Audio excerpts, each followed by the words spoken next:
Mapagpalang araw po sa ating lahat. Lahat ng talong ko ang tanim ay pinuputol ko po yung pinaka dahon niya sa yung umuusbong pa lang.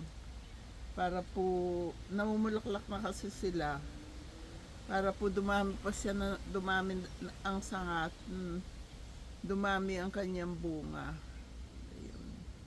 Yun lang pong dahon na yun na usbong sa pinakadulo niya. Lahat po ng talong ko ganun ang ginagawa ko every year, kaya marami siyang mamunga, marami silang bunga palagi. At saka isang pitas lang, ilan nito, 1, 2, 3, 4, 5, 6, 7, 8, 9, 10, 11, 12, 13, 14, 15, 16, 17, 18, 19, 20. 20 talong. Kaya pag pumitas ako marami. Dinadala ko kay Edison, iniihaw namin. Taon-taon po yan. Ginugupitan ko siya ng yung dulo-dulo lang na pausbong. No? Para nga magsanga siya ng marami at mamunga ng marami. Marami na po kasing bulaklak namumulaklak na. Kung may suggestion kayo sa akin sa pagtatanim, willing po akong tumanggap ng suggestion ninyo. Okay po.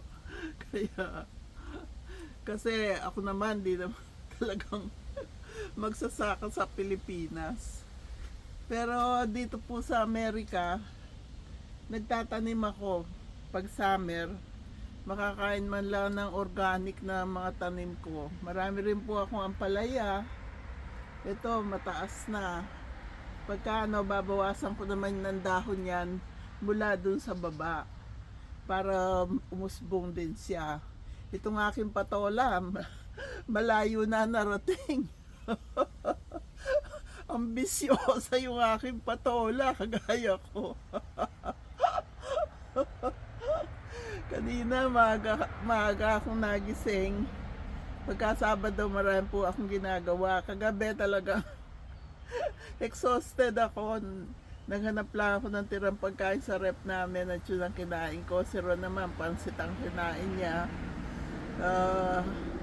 Pag kailangan po ng pahinga ng katawan ko, talagang pinakikinggan ko siya. Hindi po tamad-tamaran yun. Talagang pagod po ako sa isang linggong trabaho. Kaya, ayun po. Kaya, siyempre, hindi ko rin pwedeng pabayaan ito ang aking mga tanim. Masaya ako pagka namumunga sila. At saka lumalaki yung aking kamatis doon at mga sili, malalaki na. Yung kamatis ko kaya doon sa sulok ko tinatanim kasi pag nakita ng homeowners association, pinapuputol nila sa akin sa lukuyang nabumunga. Paano po ba ang pagpuprune ng kamatis para maraming bunga? Kaya kailangan ko ang mga advice nyo. Pati yung sili, paano ba pagpuprune sa sili para maraming sangat maraming bunga? Kailangan ko po ang advice nyo. I-comment nyo dito sa ang mami kong vlogger. Ang mami kong vlogger, ako po yun.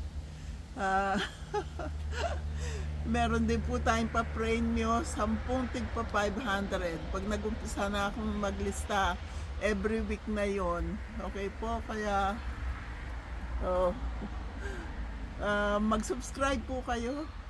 At tayo pag naka 1K na, masaya tayong magkukwentuhan, magla-live tayo. Doon natin iraraffle kung sino mga nanalo. Okay po, God bless us all. I love you all. Happy weekend to all. Marami pa po akong gagawin ngayon. Busy po ako. God bless us all.